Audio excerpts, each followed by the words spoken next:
Welcome to the Who, What, Why podcast. I'm your host, Jeff Schechtman. Partly as a result of 24/7 cable news and its insatiable appetite for unending political coverage, politics today is simply another form of entertainment, a spectator sport at best. We know the names of all the players. We know the odds, the delegate counts. Nate Silver homogenizes sports and election statistics as if we all had political bookies. We're angry and we want purity tests for our candidates and our team. What we've lost sight of in all of this is what politics is actually for. It was never meant to be a hobby. At its core, it should really only be about the wielding of power to accomplish something. Success comes not from shouting or self-righteousness or the sanctity of one's views, but from the ability to muster the requisite number of votes to get something done, even if a compromise is required. This is true whether it's about pre-existing conditions or guns or filling potholes or paving roads in your community. We're going to talk about that today with my guest, Eitan Hersh. He's a professor of political science at Tufts University, where he uses big data to study important questions about American politics. He researches and teaches about civic participation, U.S. elections, and voting rights. He received his Ph.D. from Harvard and served for 6 years on the faculty of Yale as assistant professor of political science and the author most recently of Politics is for Power, How to Move Beyond Political Hobbyism. And it is my pleasure to welcome Eitan Hersh to the Who, What, Why podcast. Eitan, thanks so much for joining us. Thanks for having me. This phrase that you've come up with, political hobbyism, really goes to the heart of really what you talk about in terms of the way we look at politics today, something we kind of do on the side. It's either our first or second hobby for so many people. Yeah, and that's right. It's for us. It's for learning interesting facts, our own intellectual thirst for knowledge, or it's about, feelings, about kind of feeling connected to something important. And it just has a lot more in common with sports fandom or, how foodies might take a hobby of being a foodie than it has with influencing the government, which is what politics is all about. In your view, how did we get to this point? How did we get to the point where politics was not something to be involved in and to actively engage in your local community to something that was a kind of entertainment, a kind of spectator sport? Yeah, so I think there's three big trends historically that have created this. One is just technology. All of our hobbies, not just our political hobby, have become shallow, at-home activities that we do kind of in 5-minute stints throughout the day rather than in person. So, the sports, this is like kind of a continuation of the bowling alone themes that we learned about 20 years ago from Bob Putnam. Active in-person civic participation has declined, but not just civic, like, clubs, sports, all that. And it's been replaced, as we've seen with the rise of social media, with this kind of shallow online hobbyism. Other things have changed too. A big change has been that local political party organizations have been stripped of their powers. So a lot of progressive reforms have taken power away from local Democratic and Republican Party committees. They don't have any money anymore. They don't have much of a mission. For example, before the 1970s, they had a very important role to play in the presidential primary system, and now they don't. That's been replaced by primaries. So we've kind of taken power away from local institutions that could be the source of engagement. But the main thing, I think, the biggest driver of this is that particularly for the class of well-educated white Americans, the status quo has been increasingly good, and they've felt less need to engage in real community activity, whether that's attending churches or participating in politics. They might lament the status quo. They might say they hate polarization or they don't like Trump or they don't like Obama, but they're not getting off their couches to do anything about it. And I think that has a lot to do with the fact that they're quite comfortable there on the couch. How much of it has to do with the media and coverage, and that the coverage is so broadly focused on national politics and national approach to everything, and simultaneously we've seen local coverage, local media virtually disappear? That's right. I mean, it's not exactly the media's fault. It's our fault for incentivizing the media about what we care about. I mean, what we have shown over time as there's been this explosion of different types of media, of websites, of podcasts, of cable news, we, the American public, has shown that what we thirst for is national-focused drama and outrage. And we have very little appetite for the details of policymaking or political engagement at the state or local level. So, it's not like the news came first and it's made us all into to national drama-obsessed people. We were there all along, and we've shown through our media choices what we care about. And in fact, what we're doing with this hobbyism, as you call it, is really not politics. It's not really what politics is about. That's right. When I think about politics, like a definition of political participation, I would say it's people working together with concrete goals and strategies to influence the government. They might do that by, getting their neighbors to vote a certain way, or by getting politicians to act a certain way in legislatures or things like that. But that kind of influence, moving people to get your values imposed in government, just does not correspond with how the vast majority of so-called politically engaged Americans participate today. And as you say, people vote the most usually when it matters the least. Yeah, I mean, you look at California, like any other state, but California won't be a competitive election in the 2020 election, but that's where you'll have the highest turnout. Meanwhile, for state and local things that can really impact issues people care about, whether it's issues related to racial equality, the environment, economic development, then people stay at home, And so one of the weird things about political hobbyism is that when you're engaged in this national-focused news consumption, you're kind of learning the wrong information that could help you become a better informed voter. You're not learning anything that's going to actually influence how you would vote or how you could convey to others who to vote for. It's really just focused on, the Mueller report, Sharpie Gate, the impeachment trial, things that you, a voter, have no role to play in. Mm-hmm.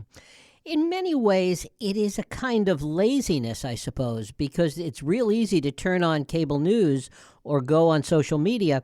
Not so easy to go out and attend a local meeting, a local city council meeting, or an organizing meeting about something. Yeah, I think as it's gotten so easy to feel connected, even in a shallow way, to what's going on from home, it feels comparatively harder to engage in your community. And something else is happening, which is that the politics we see online and on cable news is awful. It's vicious. It's mean. And if you think that that's what politics is going to be locally through actual engagement, then you would say, well, why would I want to do that? That seems terrible. But in truth, and I hope we'll get to talk about this, real active engagement is nothing like the outrage online. It values a different set of skills, like being empathetic, being a good listener, taking a slow and steady approach to get people on board with you. And so when we pay attention to the national stuff, we're learning the wrong skills. The other thing that happens with local engagement is that the only people that engage are those that have some kind of problem, some issue that directly impacts them. Anything beyond that is just not something of interest. That tends to be right. You'll show up. It's a classic NIMBY story. You'll show up if there's a development right next to you and you don't want it. But, no one is showing up to a zoning board meeting, for example, to advocate for better density. I mean, not nobody. Some people are. But few people are. You tend to only get engaged at a local level when you feel the stakes are high. And, of course, the exceptions to that, groups that are working really hard right now to move politics for themselves, in a direction that they want, are people who feel connected to some big issues, and they want to have a concrete role in solving those issues. It seems that the elephant in the room here, when we talk about all of this, is the power and impact of money in the political process, be it nationally or locally, that money has become such a large influencer that it does make the individual seem more powerless on every level. Yeah, I would reject that a little bit. I mean, for one thing, you have money being spent in different ways by different parties. On the left, you have people like Mike Bloomberg and Tom Steyer throwing hundreds of millions of dollars at vanity projects. Meanwhile, on the right, you've had the Koch brothers for quite a long time invest in very slow and steady party building, grassroots, having a long view, the idea that you could work on a county judge race and invest in a county judge race for a 25-year-old kid fresh out of law school, with the idea that maybe in 30 years that person can be on the Supreme Court. Whether it's money or just people on our couch, a lot of people would look at a county judge race and say, that's beneath me, that's parochial, I don't care about that. So it's not just about money, it's about vision and a path to power, a path to change.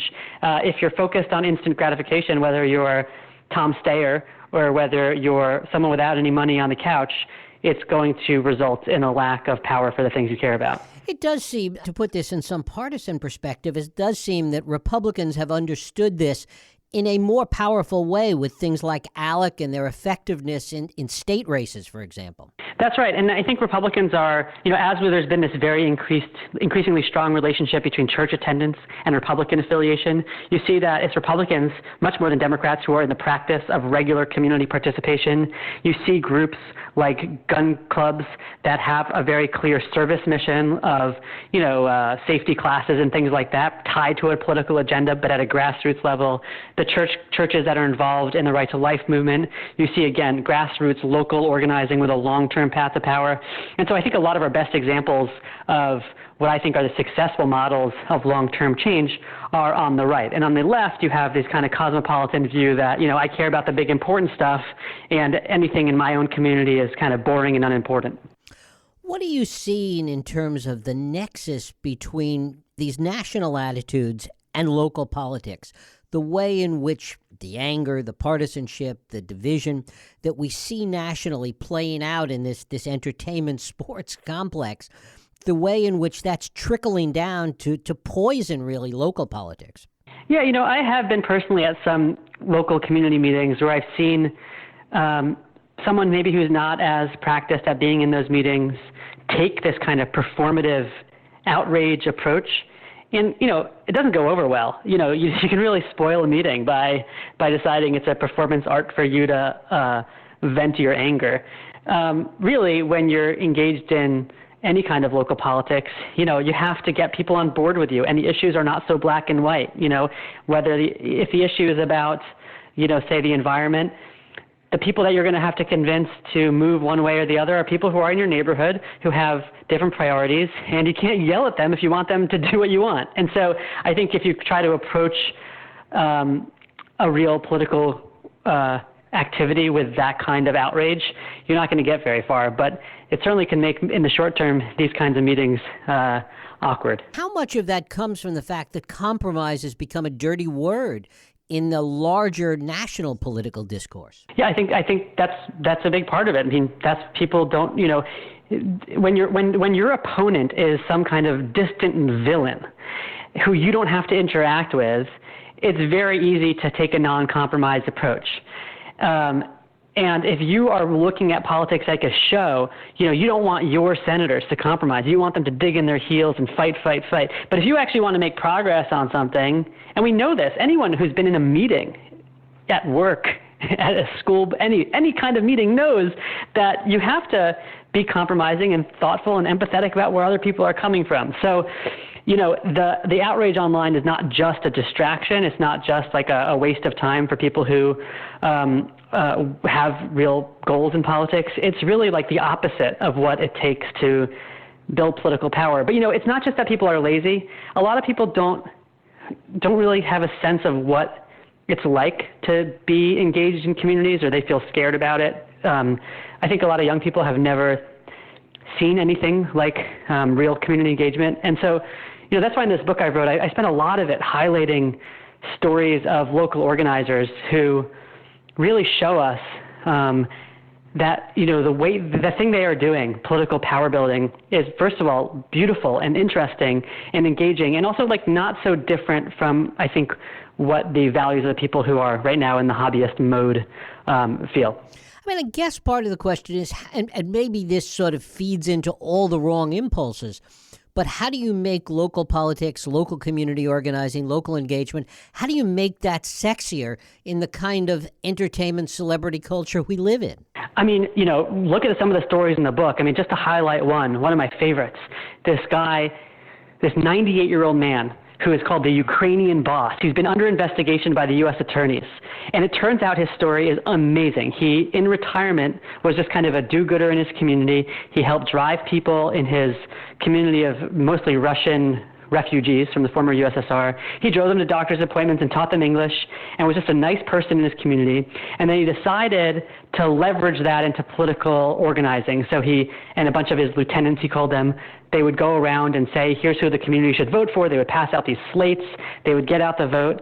And this person increased his own power from one vote that he was entitled to, of course, to 1,000 votes. 1,000 people voted his way. And, I have to say, this person's story is in the book, but he died a few weeks ago, and I went to his funeral, 99 years old, and they're sitting in this chapel for this funeral were, the governor of Massachusetts, the mayor of Boston, state legislators, city councilors, all paying tribute to this person who, not even till he was in retirement did he start doing this. And what did he do? He got a few hundred of his neighbors to act together as a political force. That's something that is fascinating. It's inspiring, and it's within the grasp of so many people who are now spending an hour or two a day worrying and whining.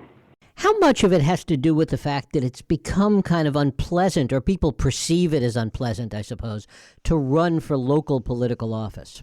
Yeah, I think there's, what can I say? Participation in local communities, serving on committees. Is it hard? I know I do it all the time. I'm out 1 or 2 nights a week. So is my wife, engaging in the community, going to meetings. And it's both inspiring and gratifying. But yeah, it's hard. But that's life. If you care about something, if you care about supporting your community, if you feel like a steward of your community, like you have some responsibility for what happens, then what choice do you have?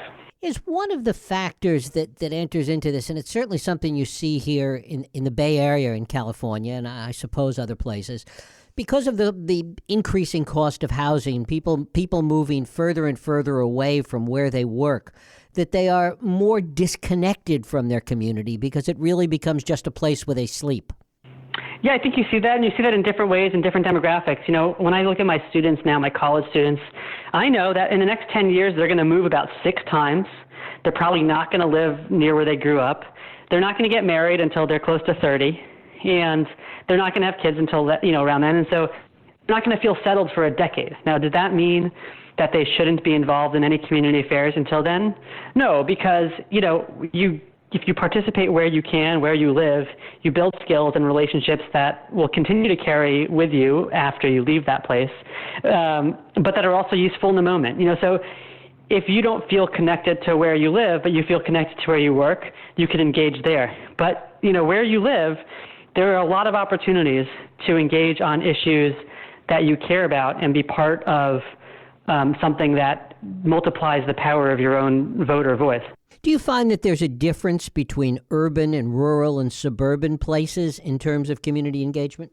Well, there's definitely more transience and, like less church attendance and things like that in more urban areas. And so you definitely see, in places that are more rural, people tend to know their neighbors, be longer-term residents. So you definitely see, a bit of variation there, yeah. And talk about young people and what you're seeing, your students, and what you hear from young people about this phenomenon that we've been talking about. Yeah, so, the young people that I see, my students, for example, the idea of political hobbyism and the kind of the shallowness of it does resonate with them. But I think to a large extent, because they feel disconnected, because I see mostly, young liberal students. They're disconnected from any religious institutions. They're going to be transient for a number of years. And so they don't really feel like, in spite of any civics training we might have given them, any kind of government courses they took in high school or college, they don't have the language and skill set to necessarily engage this way. And scary, and it also can feel parochial, like, why would I engage locally? It's not as important at what's going on in Washington. So I think this resonates with them because, the stories in the book range in age all the way from that oldest man, the Ukrainian boss who was 98, to a couple of college students who really figured this out too.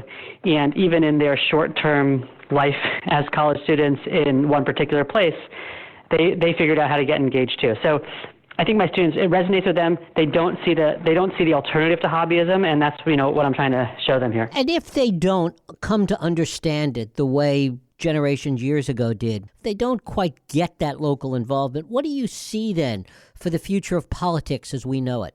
Well, I think we're going down a really bad path right now, and when I titled the book "Politics is for Power," and that power idea makes some people uncomfortable, and I want them to be uncomfortable because if they're not willing to work for democracy, of course, other people will work hard for it instead. And I give examples in the book. For example, one example I give is about the Ku Klux Klan, who in 2018 went around North Carolina saying to opioid addicts, hey, if you have an opioid addiction, it's not your fault. We here at the KKK, come talk to us. If that makes you uncomfortable because, the KKK is going to win support, not by their noxious ideology, but by being empathetic to people with addiction, if that makes you uncomfortable and nevertheless you don't want to engage in a form of politics that empathizes with your neighbors and builds power for what you care about, then hey, just know who's going to build it instead. And so I think about not just young people, but I think about recent retirees, this huge population of boomers that's approaching or retirement or is nearly retired. People have time on their hands, young people too. Like, if they don't like the direction that politics is taking, then it's on them. It's on all of us. Etan Hirsch, I thank you so much for spending time with us here on the Who, What, Why podcast. Thanks for having me. Thank you. And thank you for listening and for joining us here on Radio Who, What, Why. I hope you join us next week for another Radio Who, What, Why podcast. I'm Jeff Sheckman. If you like this podcast, please feel free to share and help others find it by rating and reviewing it on iTunes. You can also support this podcast and all the work we do by going to whowhatwhy.org/donate.